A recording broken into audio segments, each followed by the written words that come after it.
Office போலாம். நான் தான் கொலை பண்ணேன்னு சொல்ற ப்ரூஃபை நீங்க கொடுங்க.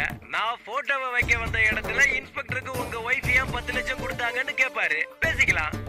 டேய் டேய், வீணா இந்த விளையாட்டெல்லாம் வேண்டாம். என்ன வேணும் உனக்கு? 15 லட்சம் பணம் வேணும், அதுவும் நாளைக்கு. டேய், இல்லனா என்னடா பண்ணுவ? என்ன வேணும்னாலும் பண்ணுவேன்றதுக்கு ஒரு சின்ன உதாரணம் சொல்லட்டுமா? சேகர் எம்போரியத்துல நீங்க 8 மே 2012 சாயங்காலம் 6:39க்கு உங்க காடை தேய்ச்சி வாங்கின கருப்பு கலர் பெட்ஷீட்டால தான் நீங்க பணத்தை கவர் பண்ணி டிஸ்போஸ் பண்ணிருக்கீங்க. அவன் தெளிவா இருக்கான்.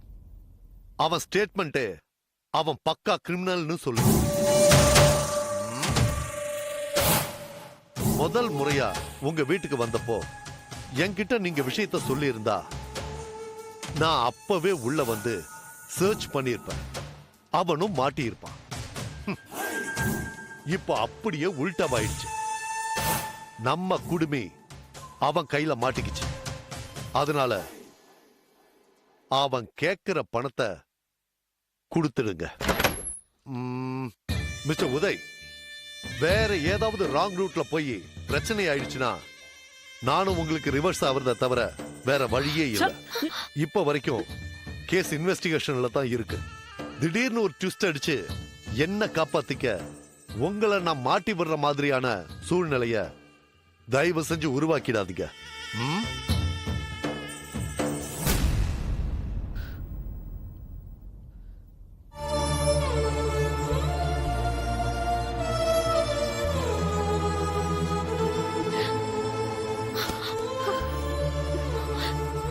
என்னங்க என்னங்க இப்படி பேசிட்டு போறாரு?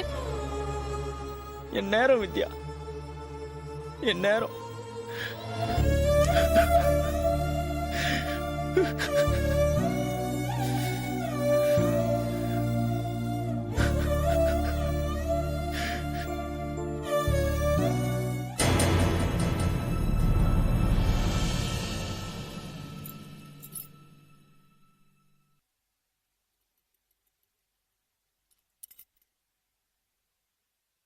என்னங்க இந்த தாலி கூட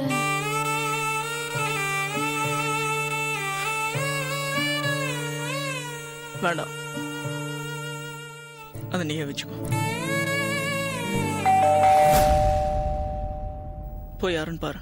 சரிங்க.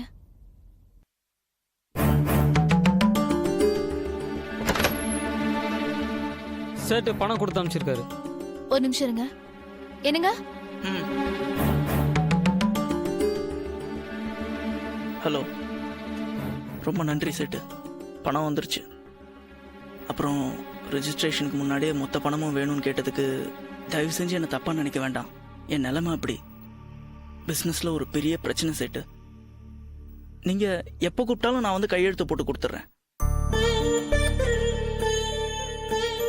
இந்த வீடு இனிமே உங்களோடது. ரொம்ப நன்றி சேட்டு. அப்போ நான் வச்சிடுறேன்.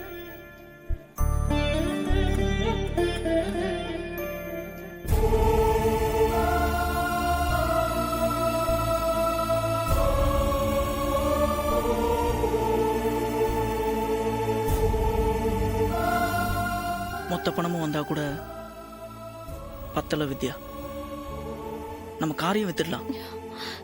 என்னங்க நீங்க காரியம் வித்துட்டா நீங்க எப்படிங்க போவீங்க? அது ஒரு பெரிய பிரச்சனை இல்லம்மா. நான் பஸ்லயோ ஆட்டோலயோ போய்ப்பேன். ஆனா இது ஏடாகூடமான பிரச்சனை இல்ல.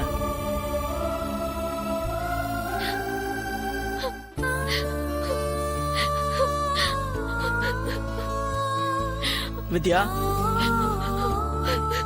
வித்யா என்ன பண்ற நீ? வித்யா, ஏன் இப்படி அழுதுட்டு இருக்க? நீ இப்படி அழுது என்ன சாதிக்க போற? எனக்கு மட்டும் எல்லாமே எங்க இப்படி நடக்குது? இப்போ உனக்கு என்ன தப்பா நடந்துச்சு? இல்லங்க, சின்ன வயசுல இருந்தே நான் ராசி இல்லாதவ தாங்க. அவ்வளவு நேரம் நான் பஸ்ஸுக்காக நின்னுட்டு இருப்பேனா, பஸ் வந்து நிக்கும் போது அப்பதாங்க செருப்பு அறுந்துரும். நான் செருப்பு எடுத்துட்டு போறதுக்குள்ள பஸ் போயிடும். எக்ஸாம் நல்லா எழுதிருப்பேனா, டைம் முடிய போற நேரத்துல எதிர்ச்ச பெண்ண ஓதுருவேன். இங்க எல்லாம் பேப்பர்ல கொட்டி பேப்பர் பாழ போயிடும், வயல போயிடுவேன். அதே மாதிரி தாங்க ராஜா மாதிரி சம்பாதிக்கிறேன். உங்களை மாதிரி புருஷன் கிடைச்சு கூட என்னோட ராசி உங்களை இப்படி ஆக்கிருச்சு. நான் ராசி இல்லாதவங்க, என்னால தாங்க உங்களுக்கு இவ்வளவு வித்யா. கஷ்டமோ. என்னம்மா வித்யா, என்னம்மா என்ன ராசி இல்ல, யார் ராசி இல்ல? எதுக்கு சும்மா ராசி இல்ல ராசி இல்லன்னு அழுதுகிட்டே இருக்க? என்னாச்சு? ஒண்ணு இல்ல மாமா. ஏன் சும்மா ராசி இல்ல ராசி இல்லன்னு அழுதுகிட்டே இருக்க? ஐயோ அதெல்லாம் ஒண்ணு இல்ல மாமா. என்னப்பா என்னாச்சு வித்யாவுக்கு? ரொம்ப விரக்தியா பேசுறாளே. இல்ல அவளுக்கு வயிற்று வலி, அதான். வயித்து வலினா டாக்டர்கிட்ட கூட்டிட்டு போக வேண்டியதானே? வா.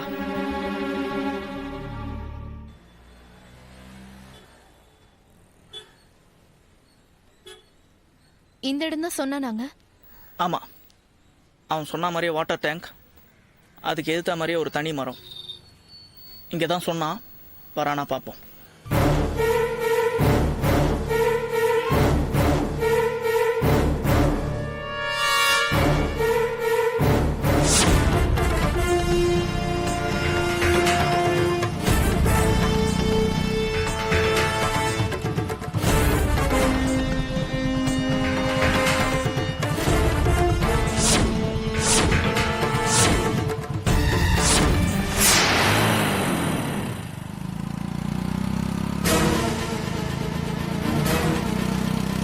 ஏய் ஏய், என்னாச்சுங்க?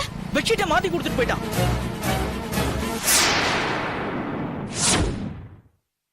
ஆ வாங்க சார். S mister Uday. வாங்க முரளி. மிஸ்டர் உதய், இவர்தான் நீங்க பாடியை டிஸ்போஸ் பண்ணீங்களே அந்த ஏரியா இன்ஸ்பெக்டர். ஆ, வணக்கம் சார். வித்யா, போய் காஃபி போட்டு கொண்டு வா. பரவாயில்ல சார், காஃபி குடிக்கிறதுக்காக நான் இங்க வரல.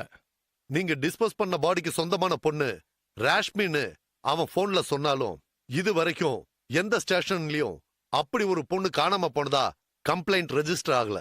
விஷயத்தை சீரியஸா ஹேண்டில் பண்றதா இல்ல அனாத பணமா எரிக்கிறதாங்கிறத பத்தி நாங்க டிஸ்கஸ் பண்றப்போ எங்களோட ஷேரை பத்தி பிரச்சனை வந்தது. சார், இவர் சொன்னதால நான் கான்ஸ்டபிள்களை வச்சுக்கிட்டு அந்த பொண்ணு பாடிய கவர்மெண்ட் ஹாஸ்பிட்டல்ல உள்ள ஃப்ரீசர்ல வச்சு என்கொயரி பண்ற மாதிரி ஆக்ட் பண்ணிட்டு வரேன். நேத்து தான் சார் சொன்னாரு, நீங்க மொத்தமே 10 லட்சம் தான் கொடுத்தீங்களாமே.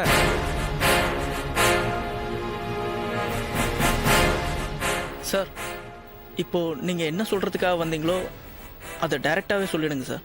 சார், என் ஷேர் 5 லட்சம் கொடுத்துட்றேன்னு சார் சொன்னாரு. அது சரிப்பட்டு வராது. எனக்கு 10 லட்சம், சாருக்கு 10 லட்சம் இருந்தா மட்டும்தான் இந்த கேஸ்ல இருந்து உங்களை காப்பாற்ற முடியும்.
Yeah, we don't want to do anything to scare your children. That's the last thing we want to do.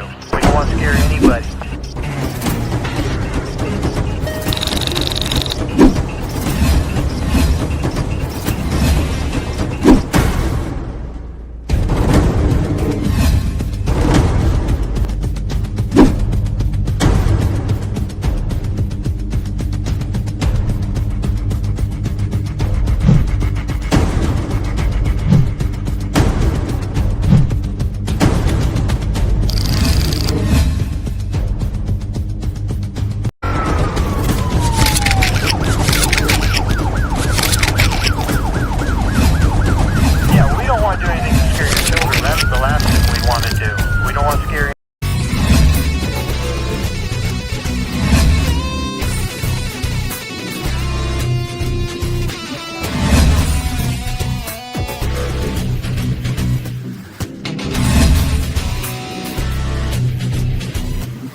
you enjoyed this video, kindly like, share, comment, and for further our interesting videos, subscribe our channel below.